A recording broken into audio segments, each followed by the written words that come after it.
Ma'am BJP అధికారం దిశగా దూసుకుపోతుంది పశ్చిమ బెంగాల్. ఎట్లా చూస్తారు అసలు? నమస్తే అండి. మేమందరం చాలా ఉత్సాహంగా ఉన్నాము. ఇక్కడంతా సెలబ్రేషన్స్ వాతావరణం కనిపిస్తుంది. యాక్చువల్లీ తృణమూల్ కాంగ్రెస్ ఓడిపోయినందుకు we are very excited and we are celebrating here. Actually ఇప్పుడు బీజేపీకి 194 సీట్స్ వచ్చినాయి and we are very happy. They are many reasons.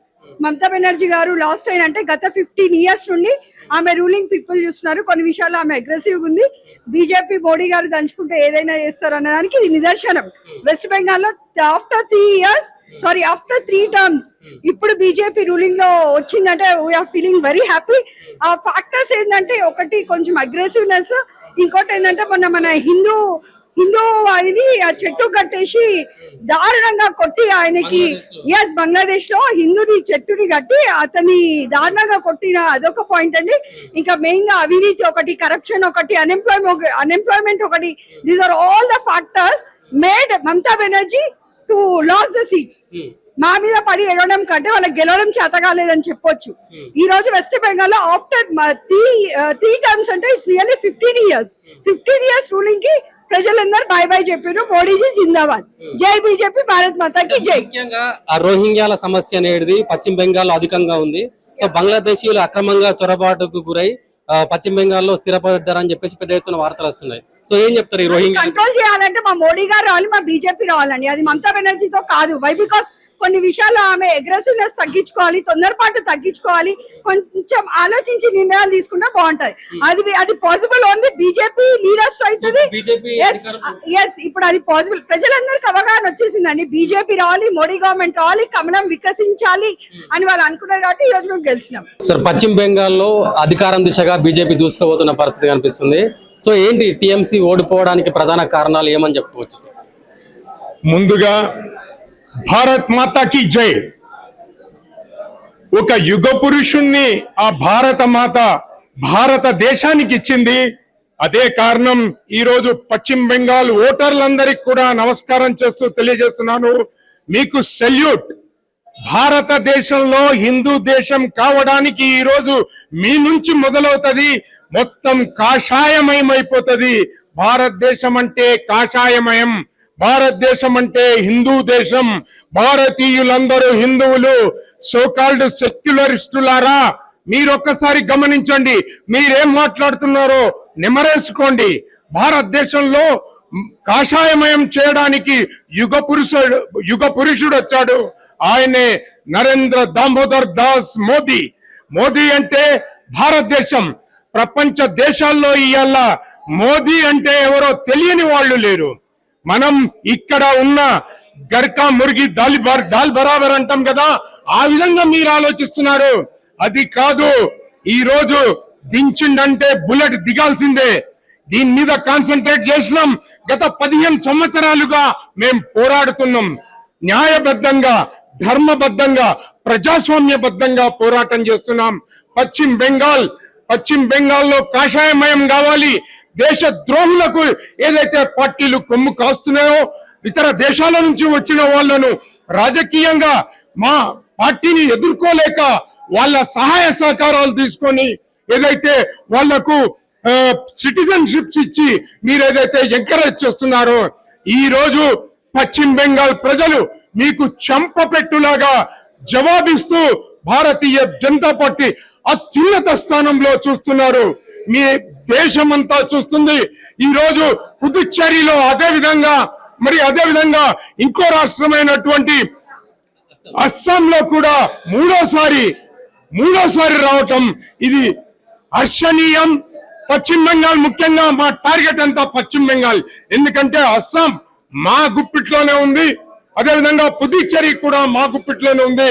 ఈ రోజు పశ్చిమ బెంగాల్ అనేది మాకు అది కిరీటం. దేశంలో ఉన్నతమైన ఏదైతే నార్త్ ఈస్టర్న్ స్టేట్లలో ఉందో గొప్పగా ఉంది. మరి ఎక్కువ సంఖ్యాబలం ఉంది. 273 స్థానాలు ఉన్నటువంటి పశ్చిమ బెంగాల్లో ఏకఛత్రాధిపత్యంగా మోదీ గారి హవా, మరి భారతీయ జనతా పార్టీ హవా, ఇది కాషాయమయం హవా అని నేను పత్రికా ముఖంగా మీ అందరికి తెలియజేస్తున్నాను. ఇక రాబోయే కాలం తెలంగాణలో కూడా తరువాత 3 ఏళ్లలో కాషాయమయమైపోతుంది. ఇది వాస్తవం, ఇది వాస్తవం. భరతమాత ఆశీస్సులుంటే ఇక్కడ కూడా భారతీయ జనతా పార్టీ కాషాయ జెండాను ఎగరవేస్తుందని మీ లెజెండ్ ద్వారా అందరినీ కోరుకుంటున్నాను. అందరూ సహకరించండి. మీరిక ఇదైతే సెక్యులర్ అనే పదానికి మీరు పెడార్థాలు తీస్తున్నారు, దాన్ని పక్కన పెట్టి మా వెంట రండి. అభివృద్ధి ఏంటి అంటే బీజేపీ పార్టీగా అడ్రస్ గా మీరు చూపించాల్సిన ఆవశ్యకత ఎంతైనా ఉంది. అభివృద్ధి అంటే బీజేపీ పార్టీ అంటే అభివృద్ధి. Okay, thank you all of you. ముఖ్యంగా ఈ రోజు బీజేపీ గెలవడానికే, అక్కడ బీజేపీ రావడానికే దానికి గ్రౌండ్ వర్క్ ఈ రోజు బేస్ మీట్ వేసింది ఆర్ఎస్ఎస్, మా సంఘ కార్యకర్తలు, బీజేపీ కార్యకర్తలు ఎంత ఊచకోత కోసిరు. బీజేపీ కార్యకర్తలను ఎక్కడ ఏ చెట్టుకు పడితే ఆ చెట్టుకు ఏలాడదీసిరు శవాలను.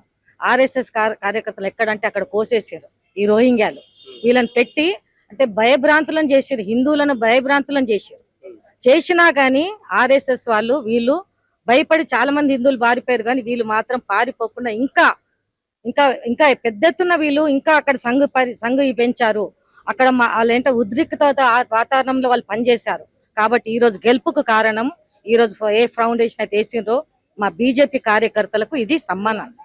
ఎందుకంటే మా బీజేపీ కార్యకర్తలకు సంఘ పరివార్కు మళ్ళీ మా ఆర్ఎస్ఎస్ సోదరులకు ఎవరైతే ఏంటంటే బీజేపీ కార్యకర్తలు అంటే ఏంటిది, సంఘ అంటే ఏంటిది, వాళ్ళు ఏమైనా శాలరీస్ తీసుకుంటారా, జీతాలు తీసుకుంటారా, ఒక పూట భోజనం చేసి పని చేసేటోళ్ళు. వీళ్ళెవరు టికెట్లు ఆశించి నేను ఎమ్మెల్యే అయిపోతా, ఎంపీని అయిపోతా అనే కార్యకర్తలు గారు వీళ్ళు. ఈ కార్యకర్తలు ఎట్లాంటి అంటే వీళ్ళు ఒక మానబాంబుల లేక పనిచేసారు. అంటే వీళ్ళని చంపేస్తారని తెలిసినా కానీ పోయి పనిచేసారు. అంటే ఇవాళ ఈ జీత్ ఏదైతే ఉందో इस जीत का पूरा श्रेय बीजेपी के कार्यकर्ता और संघ के कार्यकर्ताओं को जाता है. बस संघ के मोदी जी को मैं धन्यवाद देना चाहती हूँ कि मोदी जी ने जो लेवल वहां पर ग्राउंड बनाया है, जो अपने अमित शाह जी ने जिस तरह से वहां पर उन लोगों ने, अमित शाह चाणक्य है, हमारे पार्टी के चाणक्य है, उन्होंने जिस तरह से लेवल बनाया है पहले दिन से वो बता रहे थे. और हमको हम लोग यहाँ बैठ के देख रहे थे, हम लोग वहां गए नहीं लेकिन यहाँ बैठ के हम लोग देख रहे थे. हम लोग तो बता रहे थे कि हमारी जीत पक्की है क्योंकि इनके कार्य करने का अंदाज, मोदी जी का कार्य करने का अंदाज और अमित शाह जी का कार्य करने का अंदाज, हमारे कार्यकर्ताओं का जो बलिदान था वो बलिदान आज हमको रंग लाया है. आज ममता बनर्जी का खात्मा हुआ है क्योंकि ममता बनर्जी एक महिला के नाम पे कलंक थी, वो एकदम कलंक थी वो, क्योंकि उन्होंने रोहिंग्या का सपोर्ट लेके अपने राजनीति के लिए हिंदुओं का संहार करके काली माता की जगह में उन्होंने दरिद्र माता आकर बैठी थी. तो उस दरिद्र माता को आज काली माता का सहारा लेके आज हम लोगों ने उनका संहार किया है. तो ये जीत हमारी बीजेपी की जीत है, ये जीत हमारे कार्यकर्ताओं की जीत है, ये हमारे हिंदुत्व की जीत है. बस ये पक्का हिंदुत्व की जीत है. इसलिए हिंदुत्व जैसे आगे आगे बढ़ रहा है क्योंकि हम लोग देखो 500,000 साल भी मुसलमान हमारे ऊपर, ब्रिटिश हमारे ऊपर राज करने पर भी एक ही देश है भारत, एक ही देश है भारत, हिंदू देश. आज भी हिंदू नहीं मरा, हिंदू जिंदा है और हिंदू हर एक को भगाया है. इतिहास गवाह है, हिंदू यहाँ से हर एक को भगा के भी आज हिंदू हम लोग, फिर भी हम लोग ज्यादा संख्या में हम लोग ही है और ये हिंदुस्तान है. हिंदुस्तान का हिंदू अभी जागा है, मरा नहीं है, अभी जागा है. कुछ दिन क्या है सब ढीले पड़ गए थे, सोचे थे कुछ नहीं होगा, लेकिन जो वातावरण इन लोगों ने रोहिंग्या को लाके जो वातावरण इन लोगों ने क्रिएट किया है उस वातावरण से आज छोटा छोटा बच्चा भी जागा है. अभी हम 80-90 साल के भी हो जाएंगे ना, हम टिकट के लिए किसी के लिए ये नहीं करेंगे, बस हिंदुत्व के लिए अपना प्राण भी देने के लिए तैयार है, हम बलिदान भी देने के लिए तैयार है. इसलिए तेलंगाना में भी यही मूवमेंट आएगा. तेलंगाना में भी पक्का जो कलकत्ता का ये है, इसका ये रिफ्लेक्शन है कि तेलंगाना में हवा चल रही है, लहर आ गई है. इसी लहर से हम लोग तेलंगाना में भी यही क्योंकि हम तेलंगाना भी तो इन लोगों से हारा है ना. हम लोगों को यहाँ तेलंगाना में हम लोग क्या थे, तेलंगाना में हम लोग मुसलमानों से हम लोग कितना एक है, हमारे पूर्वजों को उठाकर लेकर गए. जाते जाते लोग चुप नहीं गए ना, तो जाते जाते यहाँ पर तेलंगाना में हमारा कोई यहाँ क्या, हम लोग तो पूरे त्रासदी लोग हैं. हम लोग तेलंगाना के लोग, हम लोग मुसलमानों से त्रासदी लोग हैं. तो आज हमारे ऊपर निजाम सरकार ने हमारे ऊपर कितने अत्याचार किए. हमारी महिलाओं को, हम तो दलित जाति से, हमारी दलित महिलाओं को हम लोग कितने अवमान झेलना पड़े.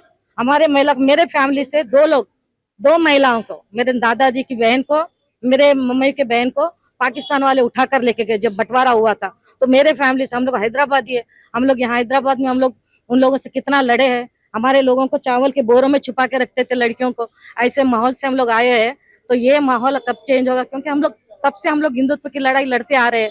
तो अभी हम लोग सब जागे हैं। तो नेक्स्ट तेलंगाना बीजेपी का जरूर बनेगा।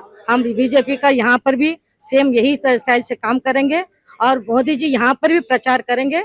और मोदी जी के नाम से बीजेपी जीत रही है, तो सबको पता है मोदी जी जहाँ है वहाँ जीत रहे हैं, हम लोग को आपको पता है। तो यही अंदाज से हम लोग काम करेंगे।